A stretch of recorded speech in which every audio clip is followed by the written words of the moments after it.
Hello anglers and backpacking enthusiasts. This is going to be my clothing for the John Muir Trail. I'm going to go through everything in the weight. If you want to see my total list of all gear, go to my letter pack link in the video. It'll show you my entire gear list, which is just over 13 pounds. That includes about a 3-pound bear canister that we must carry in the Sierra. So it's a pretty light loadout, and everything is accounted for and weighted in that loadout. The base weight, for those that may not know, the base weight of your gear is basically everything that you take with you, minus the clothing, the things you're carrying, you're wearing, and your food and water. And so I'm going to start with the clothing and go through that. I've got really a clothing system that I've developed over the last 3 years of backpacking and hiking into remote areas to fly fish. And it's a pretty good system that works for me, and maybe it'll give you some ideas what you can do with your clothing gear. Again, this is specific to my trip to the Sierra and the John Muir Trail, but I use this system across 3 seasons. I think it would cover every season except for the winter season. The total weight of my clothing that I pack, so we'll talk about first the packed clothing. The total weight of my packed clothing is 2.32 pounds. So it's just over 2 pounds, under 2.5 pounds. So let's start first with the outer layer, which is the weather layer, I call it. And I get that term from kayaking, because I'm a kayak instructor. This is something really simple. It's a frog tog rain jacket. And I don't use rain pants in the summer or spring because I find that it's fine. I don't get too cold. I run pretty hot anyway, so it doesn't bother me if it's a little bit chilly out, and all I have on is shorts. This is a rain jacket by Frog Tog, really cheap. It's around $20, and it fits over my puffy and over my mid layer and my shirt that I wear when I hike. And so if it really gets cold out, I can use this to trap heat too. And that's one of the things I use it for, to trap heat if I need to. This weighs only 5.5 ounces, the Frog Tog rain jacket. The next piece of gear that I really like a lot is my puffy, mainly used in a camp at night in the evenings when I'm not moving, because obviously if you get this thing soaked with sweat, so forth, it's a down jacket, 850 fiddle, and that could cause some problems for you. If it was super cold, and I've worn this, walking, backpacking super cold, or even fly fishing in the winter, I use it. This is a Kuiu Super Down Ultra puffy. It's, I think, 850 fill down. It really keeps you warm. I'm really impressed with this. It's super light. It comes in at 8.4 ounces. That's in the double XL size. That's the size I wear. And it really keeps you warm. I can feel that heat reflecting back into my body when I put this thing on. So it's really effective and does what it's supposed to do. But this is another piece of gear, again, that I'll use in camp on the John Muir Trail probably, or even at night if it gets too cold and I feel like my sleeping bag isn't doing the trick, then I could throw that on too. My mid layer is going to be also from Kuiu. You'll notice a theme here. This is a fleece mid layer, and I chose to get a hood on this fleece mid layer, and it's a quarter zip. This is the Kuiu Peloton 97 fleece hoodie. And so it comes in at, I'm using my cheat sheet here, it comes in at 5 ounces. Again, I'm wearing, I think, an XL in this, or maybe a double XL in this. And so it's coming in at 5 ounces, super light, and the warmth to weight ratio here is pretty incredible. I've hiked in this over top of my hiking shirt through the winter here in Pennsylvania, down into the mid to high 30s, and it's easily, during hiking, keeps you warm. And if you get a little bit cold and it's windy, you can put the hood up, and that gives you a little bit more protection as well. So I really like having this this kind of really lightweight hoodie as a mid layer. I can also put it next to skin as well. It's designed with some special fleece on the inside to put it next to skin. So if I'm getting in a really windy situation, it's not great at breaking wind, and I can actually put this inside of my shirt, which is a tighter weave, and it would actually help keep that warmth close to my body. I've also done that just to test it in the winter, and it really works well. So this is the Kuiu Peloton 97 fleece mid layer that I use, hoodie that I use. These 3 things really are a system together, and so they're really, really slick. The next item I have is another, you see a theme here. It's a Peloton fleece beanie. I like this fleece beanie because it's super lightweight. This fleece beanie is 0.4 ounces on my scale. Incredibly light. It's good to wear while you're hiking. Again, I can even double up, use this, you know, maybe I get cold at night or in the evening at camp, I can use this hat plus the hoodie, you know, the hoodie of my mid layer to kind of double the warmth there. The thing I like about this fleece beanie is it's appropriate to wear while you're hiking too. It really does a nice job of wicking away sweat and then just letting it evaporate out. And so I really like this fleece beanie, and it will come with me. The next item that I have that will be packed is my sleep clothes. My sleep clothes are coming in at the top and bottom are coming in at 10.4 ounces, probably my single most heavy item. Well, there are two items. And these are actually made by Kokatat, which is a company that makes paddling gear and paddling wear. I use this actually under my dry suit when I'm paddling in the wintertime. It's super warm, it wicks moisture away from you. It's wool core from Kokatat, and it's basically made of merino wool, and so it does have that nice wicking, and it's soft against your skin, so it makes great, you know, great sleep clothes. I got the bottoms, long bottoms, and the long sleeve shirt. I can also add this into my warmth system. If I really get cold, I can put on the bottoms and use them as tights while I'm hiking if I want to underneath my shorts. And if I really get into a pinch and it gets really super cold for some reason in the Sierra when I'm going to be out there, I can, you know, double up on things and incorporate this into my kind of warmth layers, and it'll help out a lot. So primarily reserved for sleep, but could be used for other things.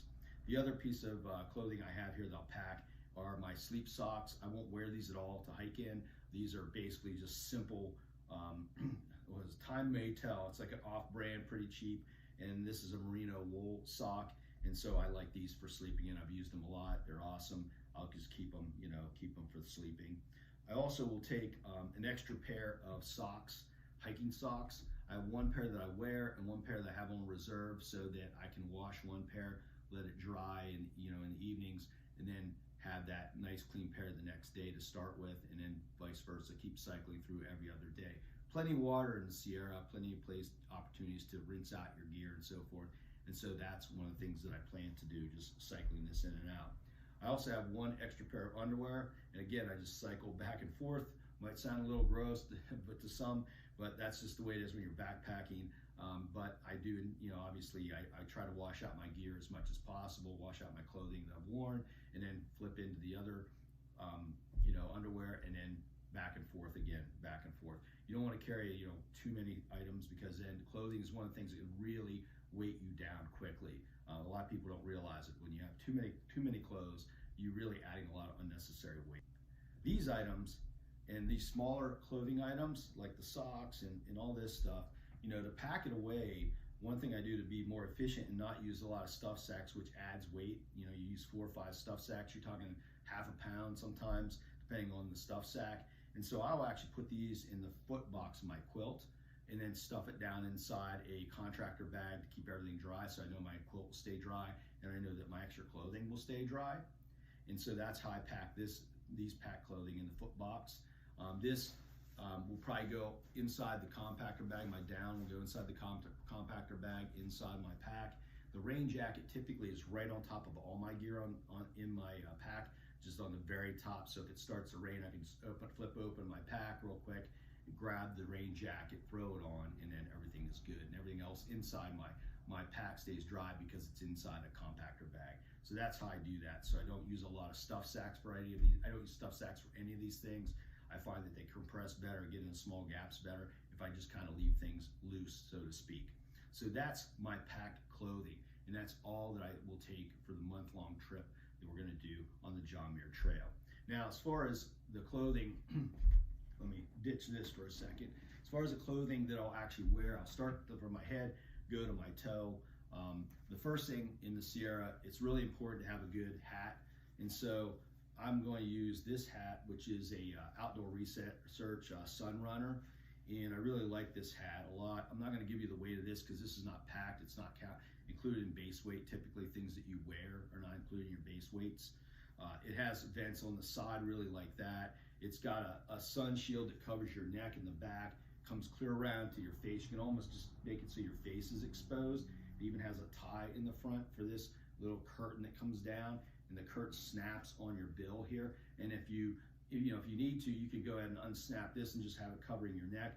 A lot of different configurations available in this hat. You can even take off the sun visor, the sun protection, or the sunscreen here. So I really like this hat. I've tried, I've hiked in the Sierra before, backpacked in the Sierra, and fly fished in the Sierra, and really the sun can be brutal, especially going up over passes. You're totally exposed. There's no shade, just rock, and that heat just reflects off the rock, and the sun is just beating down on you. So having a good hat to keep you kind of shaded and also protect you from sun, that's a good thing. The shirt that I'm going to use is a Silver Ridge 2 shirt by Columbia. Love these shirts, especially for summer backpacking. They're really light and they really breathe really well. They've got vents in the back here on the back, and they've got mesh inside. You can roll up the sleeves and trap the sleeves too if you want to, if you don't want them in long sleeve. Again, I like long sleeve because it gives you sun protection. And then if I do decide on days when the sun's not as intense to have short sleeves, I can do that.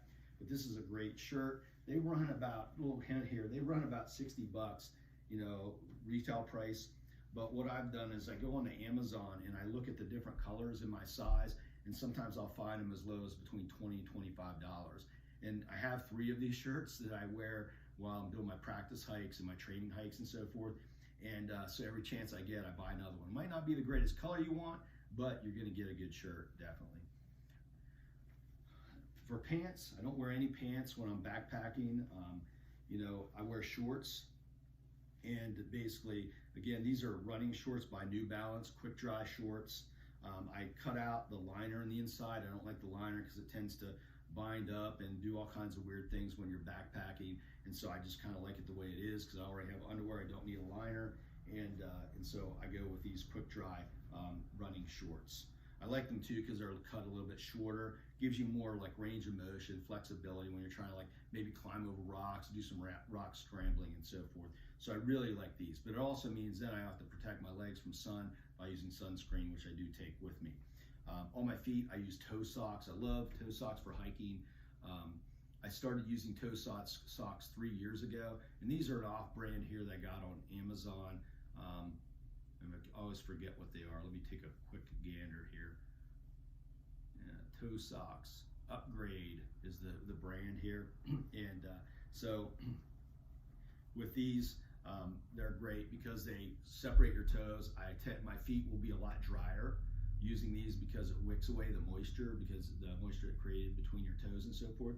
It also keeps your toes from rubbing together. That's one of the things that when I did my first hike in the Sierra, or backpacking trip in the Sierra, I realized that you're doing a lot. You're putting in miles, and your toes are rubbing together, and it creates some friction points. And these take those friction points out of the equation, and also because they're between your toes, that material, it tends to wick away that moisture nicely too. So I really like toe socks a lot, and I highly recommend at least giving them a shot if you haven't tried them and you're backpacking. They're really, really, truly awesome. The other thing that I use is my worn weight, non-included, and my base weight are my trekking poles. You can see here I have 2 Black Diamond trekking poles that I take with me. They're telescoping to different lengths. I like the telescoping flip blocks. These are flip block ones instead of the other like fold up ones and so forth. And one of the tricks that I do, and I didn't make this trick up, but you can put some duct tape around the top here. You can put some Leuco tape. The duct tape is for quick repairs and of gear, and then the Leuco tape is for covering up blisters and blister care. And so it's nice to have these 2 things just handy and in a place where you know where they're at, and kind of leaving it out of your pack too, because the less you can put in your pack, I think the better off you are. I really like these poles. I wasn't really crazy about the foam on the handles. I prefer cork. Probably comes from fishing because I love cork handle fishing rods and fly rods. But I've come to really like the soft, the foam that they use here in the Black Diamond trekking poles. I don't even know what brand or what model these trekking poles are. I got them a number of years ago. I do have snow baskets for them. It doesn't look like there's going to be much snow in early July when we're going to be leaving on the trail, so Likely won't need any snow baskets or additional snow gear. We're keeping an eye on that. My son is hiked in, he used to live near the Sierra, or actually live in the Sierra, and so he's been keeping an eye on the snow. Doesn't look like we're gonna have that, so we're not too worried about snow and having snow baskets on our trekking poles. These trekking poles are also used for my single wall tent that sets up not with poles, with the poles you usually see with a tent, but it sets up with trekking poles to save weight. And so that's another use for the trekking poles. So those are my clothes, and as I said, the clothes all come in, the packed clothes all come in at 2.32 pounds, just over 2 pounds. I don't know that I could really ask for more. I feel like I wouldn't want to go any less or lighter on the clothing that I have, and at least in 3 seasons. But it's a great system that's worked for me in the Sierra. It's worked for me in the Smoky Mountains and in the north central mountains of Pennsylvania, where I go to fly fish for native brook trout. And so I'm really liking the gear that I have. I'm real comfortable with it, and I'm ready to get it out on the trail, the John Muir Trail to be exact, and get started. So until next time, I usually say fish more, stress less, but I'm going to say hike more, stress less now.